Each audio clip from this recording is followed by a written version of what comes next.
이 얘기는 꾸며낸 것이 아니라 바로 그 자신의 절실한 체험에서 우러나온 것이다. 왜 살아야 하는지 아는 사람은 그 어떤 상황도 견딜 수 있다. 강제 수용제에서는 모든 상황이 가지고 있는 것을 상실하도록 만든다. 평범한 삶에서는 당연했던 모든 인간적인 목표들을 여기서는 적절히 박탈당한다. 남은 것이라고는 오로지 인간이 지닌 자유 중 가장 마지막 자유인 주어진 상황에서 자신의 태도를 취할 수 있는 자유뿐이다. 과거 스토아 학파는 물론 현대 실존주의자들도 인정하는 이 기본적인 자유가 프랭클 박사의 이야기에서는 아주 생생한 의미를 갖는다. 수용수에 갇힌 사람들은 그저 평범한 보통 사람일 뿐이다. 하지만 그 중에 적어도 자신이 시련을 가치 있는 것으로 만듦으로써 애형적인 운명을 초월하는 인간의 능력을 보여준 사람들도 있었다. 정신과 의사인 저자는 환자들이 그런 특별한 능력을 가지려면 어떻게 도와야 하는지 알고 싶어 했다. 어떻게 하면 환자들에게 상황이 아무리 참담해도 무언가를 위해 자기 삶의 책임을 져야 한다는 생각을 깨우쳐 줄 수 있을까? 이와 관련해 프랭클 박사는 자신이 직접 강제 수용소 동료들을 대상으로 했던 집단 치료에 얽힌 감동적인 이야기를 들려준다. 출판사의 요청으로 프랭클 박사는 이 책에 로고테라피 기본 원리에 대한 간단하고도 명쾌한 해설과 참고 문헌을 첨부했다. 지금까지 정신치료법의 제3학파 이론을 담은 책은 대부분 독일어로 쓰였다. 따라서 프랭클 박사의 개인적인 경험을 담은 이 책에 로고테라피의 기본 원리와 참고 문헌이 첨부된 것을 무척 반갑게 여기는 독자들이 많을 것이다. 유럽 실존주의자들과 달리 프랭클 박사는 비관론자도 아니고 반종교주의자도 아니다. 그는 곳곳에 만연한 고통과 악의 세력을 몸소 체험한 사람으로 곤경을 이겨내고 자신을 이끌어줄 진리를 찾아내는 인간의 능력에 대해 놀랍도록 희망적인 시각을 가지고 있다.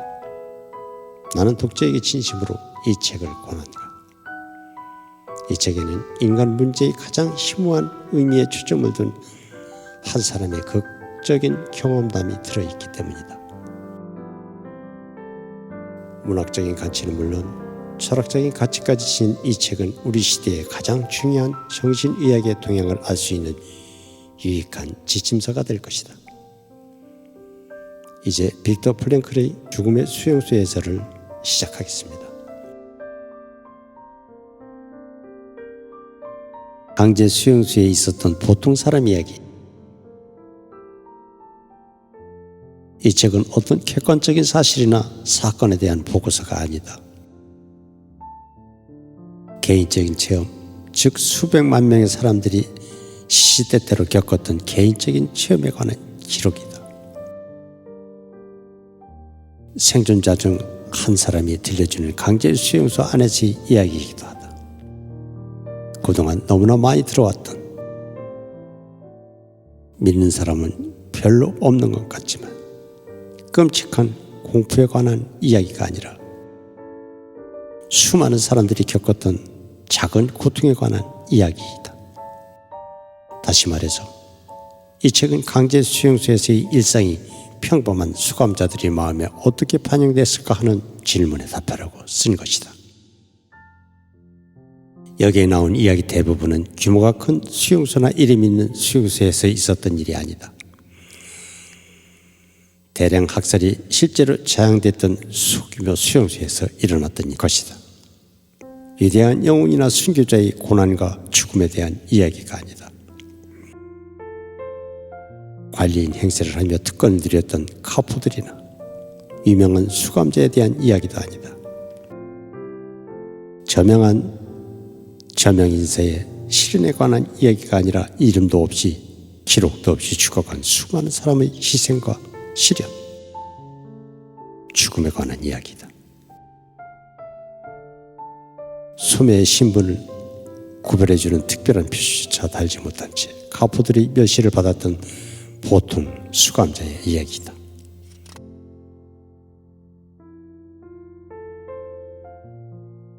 가포, 우리 안에 또 다른 지배자. 보통 수감자에게 먹을 것이 아주 조금 있거나 아예 없을 때에도 가포들은 절대로 굶는 일이 없었다. 그들 인생 전체를 놓고 보았을 때 가포들은 오히려 수용소에 있을 때 가장 영양 섭취를 잘했다고 한다. 감시하는 병사보다도 나치대원보다도 가포들이 수감자에게 더 가혹하고 악질적인 경우가 많았다. 물론 가포는 수감자 중에서 뽑았다. 수감자 중에서 이런 일을 하기에 적합한 성격이라고 인정되면 가포로 뽑혔고, 기대했던 대로 일을 잘 해내지 못하면 즉시 쫓겨났다. 일단 가포가 되면 그들은 금세 나치대원이나 감시병들을 닮아갔다.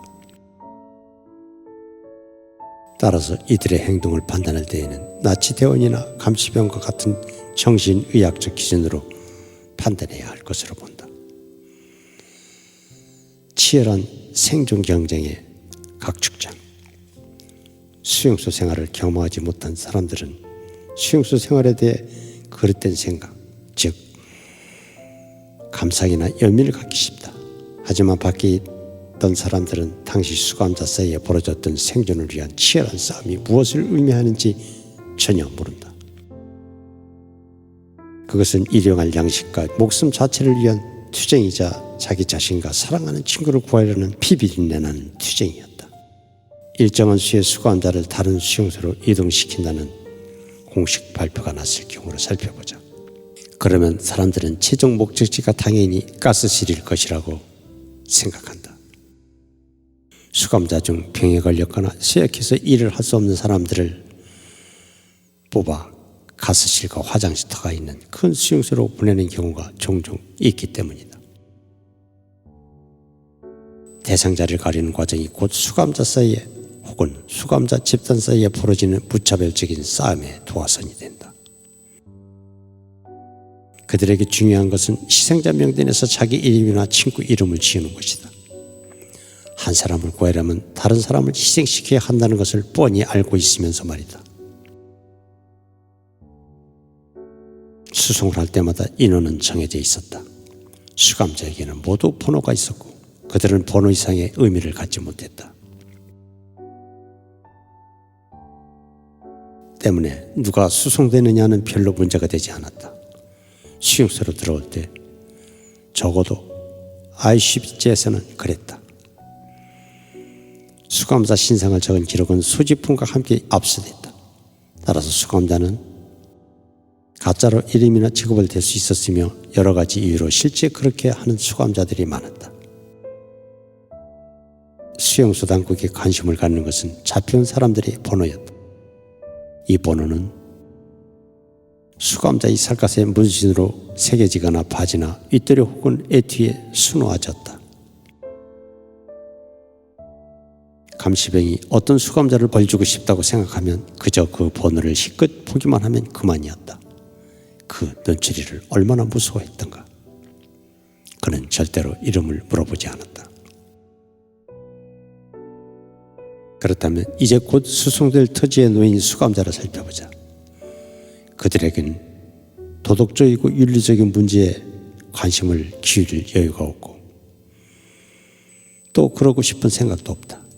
모든 사람들이 오직 한 가지 생각에만 사로잡혀 있다. 집에서 자기를 기다리고 있을 가족을 위해 살아남아야 한다는 생각, 아니면 이제 곧 끌려갈 친구의 목숨을 구해줘야 한다는 생각뿐이다. 그래서 주저하지 않고 자기를 대신할 다른 사람, 즉 다른 번호를 수송자 명단에 집어넣는다. 앞에서 말했지만 가포는 인간의 부정적인 측면을 기준으로 선발한 사람이다. 수감자 중에서 가장 성질이 난폭한 사람에게 이 일이 돌아갔다. 운 좋게 가끔 예외적인 경우도 있었지만 나치대원이 행하는 카포 선발과는 별도로 수감자 사이에서도 시시때때로 자체 선발이 행해지고 있었다. 이 수용소에서 저 수용소로 몇 년 동안 끌려다니다 보면 결국 치열한 생존 경쟁에서 양심이라고는 눈꽃만큼도 찾아볼 수 없는 사람들만 살아남기에 마련이다. 그들은 수단 방법을 가리지 않을 각오가 되어 있는 사람들이었다. 자기 목숨을 구하려고 잔혹한 폭력을 일삼고 도둑질을 하는 건 물론 심지어 친구까지 팔아넘겼다. 운이 아주 좋아서였던 아니면 기적이었던 살아 돌아온 우리들은 알고 있다. 우리 중에서 정말로 괜찮은 사람들은 살아 돌아오지 못했다는 것을. 이 책을 쓰게 된 동기, 강제 수용소에서 실제로 일어난 일을 기록한 글은 그동안 수없이 많이 있었다. 하지만 이 책에서는 비록 실제 일어난 일이더라도 그것이 한 개인의 체험과 관련된 경우에만 중요한 의미를 갖는다. 앞으로 전개될 글에서 내가 밝히고자 하는 것은 이런 체험의 명확한 본질이 무엇인가 하는 것이다. 수용소 생활을 겪어본 사람들을 위해 나는 그들의 체험을 오늘날 시각에서 설명하려고 한다. 수용소에 들어가 보지 못한 사람들에게는 그곳에서 살아 돌아온 사람들, 곧 아직도 사는데 어려움을 겪고 있는 극소수의 사람들이 당했던 일에 대해 말해주고 그 사람들이 이해하는 데 도움을 주려고 한다. 수용소에 있었던 사람들은 말한다. 우리가 겪었던 일에 대해 얘기하고 싶지 않아요. 그 안에 있었던 사람들에게는 더 이상 설명이 필요 없으니까요. 밖에서 있었던 사람들은 우리가 그때 무엇을 느꼈는지 그리고 지금 무엇을 느끼고 있는지 잘 모릅니다.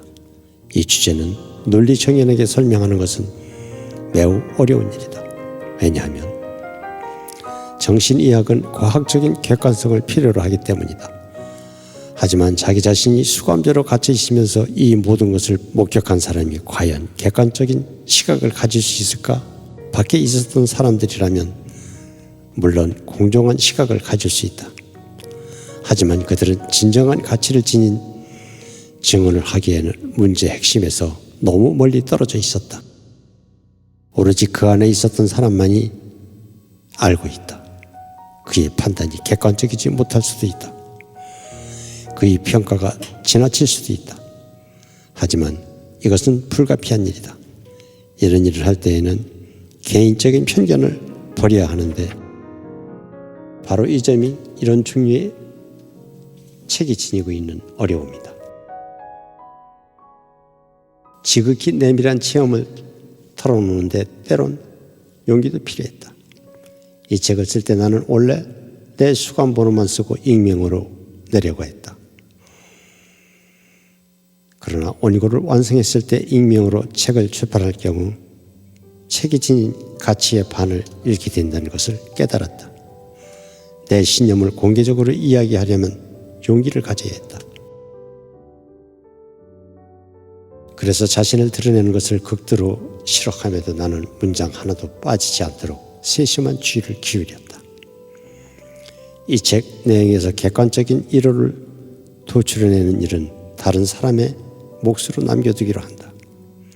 이 이론들은 제1차 세계대전 이후 연구가 시작돼 우리에게 철조망병 증후군으로 널리 알려진 수용생활의 정신의학에 일정한 공헌을 할 수 있을 것으로 보인다.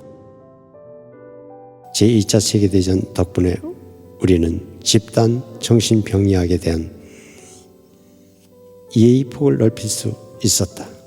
왜냐하면 이 전쟁은 우리에게 신경과민 상태의 강제 수용소를 경험하게 해주었기 때문이다.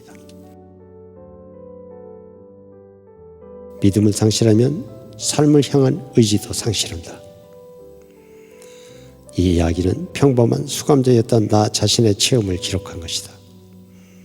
자랑할 일은 못되지만 나는 수용소에서 마지막 몇 주를 제외하고는 정신의학자 노릇은 물론이고 심지어는 의사 노릇도 하지 않았다는 사실을 밝힌다. 내 동료 중에는 난방이 형편없기는 했지만 그래도 응급구실에서 휴지 조각으로 붕대 만드는 일을 하는 행운을 누린 사람도 있었다. 하지만 나는 119, 104번이었다. 나는 대부분의 시간을 철로에서 땅을 파고 선로를 부설하는 일로 보냈다. 한 번은 돌 밑에 수도관을 묻으려고 다른 사람 도움 없이 혼자서 굴을 파기도 했다. 이 일로 나는 보수를 받았다. 1944년 성탄절 직전에 소위 말하는 상여 배급표를 받은 것이다.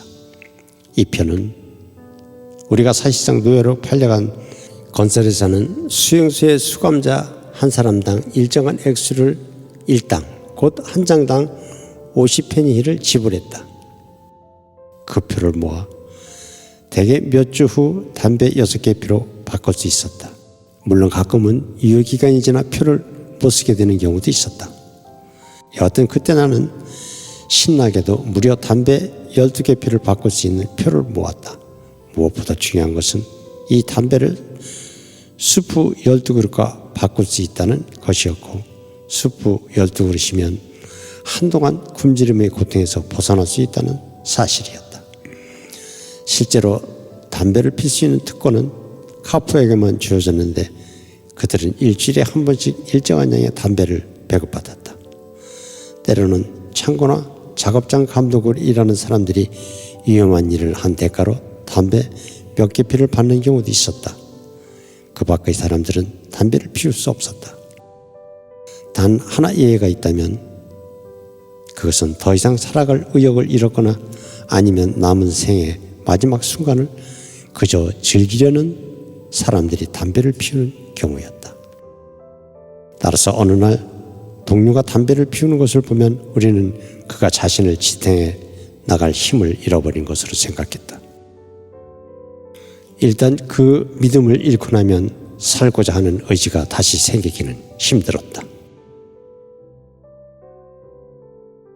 도살장 아이슈비츠에 수용되다. 수많은 수감자가 직접 목격하고 경험한 것을 기록해 놓은 방대한 자료를 조사해 보면 수용소 생활에 대한 수감자의 심리 반응이 크게 세 단계로 나누어진다는 사실을 알 수 있다. 첫 번째 단계는 수용소에 들어온 직후이며, 두 번째 단계는 틀에 박힌 수용소 일과에 적응했을 무렵, 세 번째 단계는 석방돼 자유를 얻은 후이다. 첫 번째 단계의 특징적인 징후는 충격이다. 어떤 경우에는 수용소로 들어가기도 전에 경험하기도 한다. 이에 대한 구체적인 예로 내가 수용소에 들어갔을 때의 상황을 얘기해 보겠다. 1,500명의 사람들이 기차를 타고 며칠 밤낮을 계속해서 달렸다. 열차 한 칸에 80명이 타고 있었다. 사람들은 마지막 남은 소지품을 담은 짐꾸러기 위에 누워 있었다. 열차 안이 너무나 꽉 차서 창문 위쪽으로 겨우 잿빛 새벽의 기운이 들어올 수 있을 정도였다. 우리 모두 이 기차가 군수 공장으로 가는 것이기를 바랐다. 그곳에서는 강제 노역이나마 여하튼 일을 할 수 있었기 때문이다. 우리는 기차가 아직 술레지엔에 있는지 아니면 벌써 폴란드로 들어왔는지 모르고 있었다. 겁먹은 듯한 기적소리가 기분 나쁘게 울렸다. 마치 파멸에 빠질 운명에 취한 이 불행한 지구꾸러미들을 불쌍히 여겨 도움을 청하는 울부짖음은 하늘로 올려보내는 것 같았다. 잠시 후 기차가 덜컹거리며 옆선로로 들어갔다. 종착역이 가까워진 것이 분명했다. 바로 그때 불안에 떨고 있던 사람들 틈에서 울부짖는 소리가 들려왔다. 아이슈비츠야, 저기 팻말이 있어. 그 순간 모든 사람들의 심장이 멈췄다. 아이슈비츠, 가스실, 화장터, 대학살. 그 모든 공포를 불러일으키는 이름 아이슈비츠. 기차는 망설이는 것처럼 천천히 움직였다.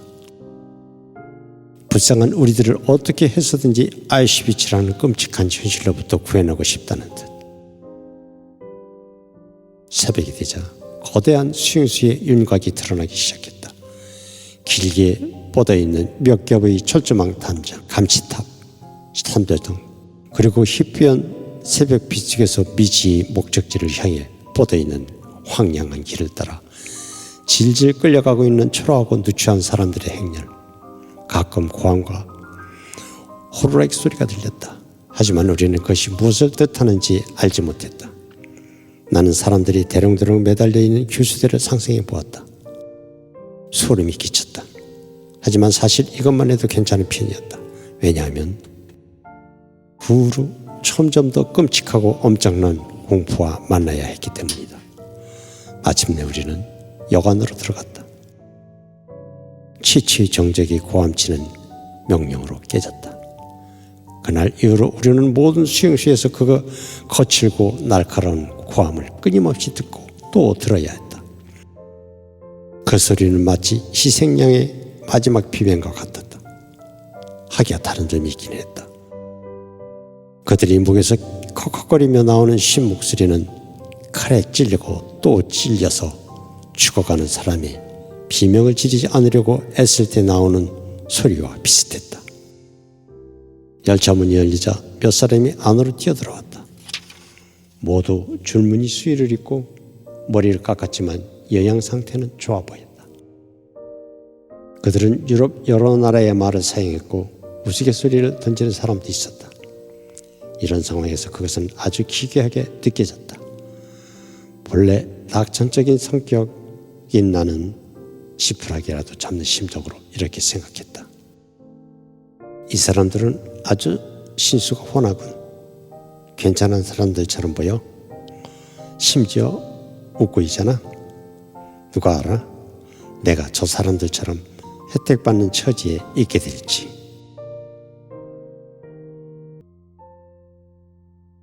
집행유예 망상.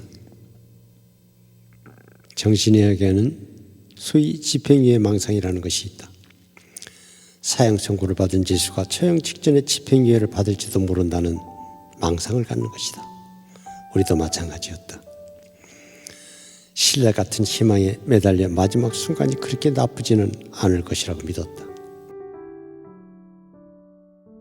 불그레한 뺨과 통통한 얼굴을 한 그들을 보는 순간 우리는 크게 용기를 얻었다. 그 사람들이 수감자 중에서 특별히 뽑힌 사람들이라는 것과 수년 동안 매일같이 이 역에 들어오는 사람들을 책임지는 접대반이라는 사실을 그때는 전혀 몰랐던 것이다. 그들은 새로 들어온 사람과 그들의 짐을 처리했다.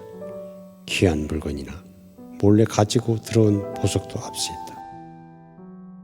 전쟁 마지막 몇 년 동안 아이슈비츠가 유럽에서 가장 희한한 곳이었을 것이다.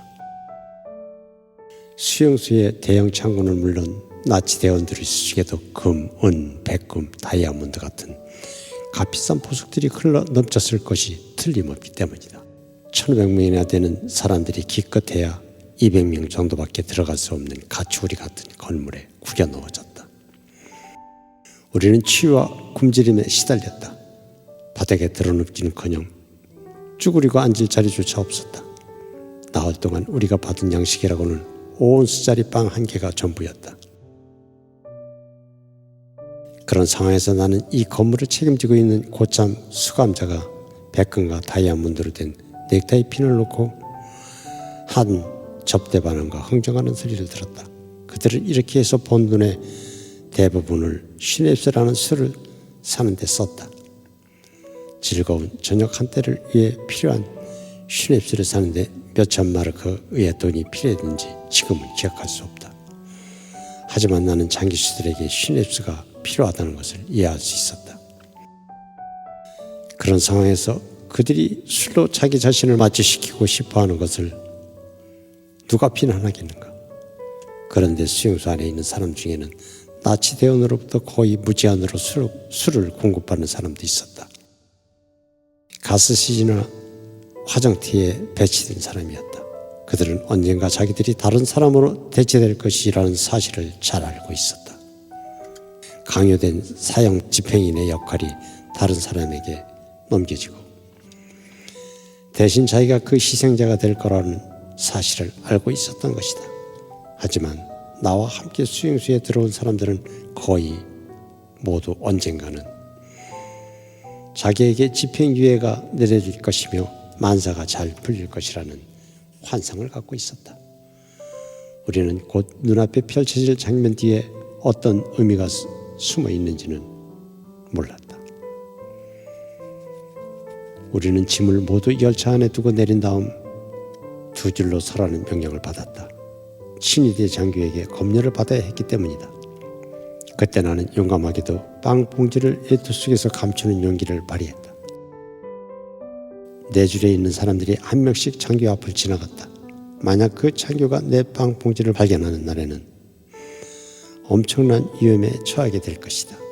그렇게 되면 최소한 그가 주먹을 날려 나를 쓰러뜨리기라도 할 것이다.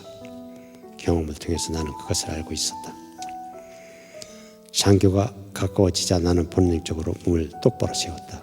빵봉지가 있다는 것을 알아차리지 못하도록 하기 위해서였다. 삶과 죽음의 갈림길.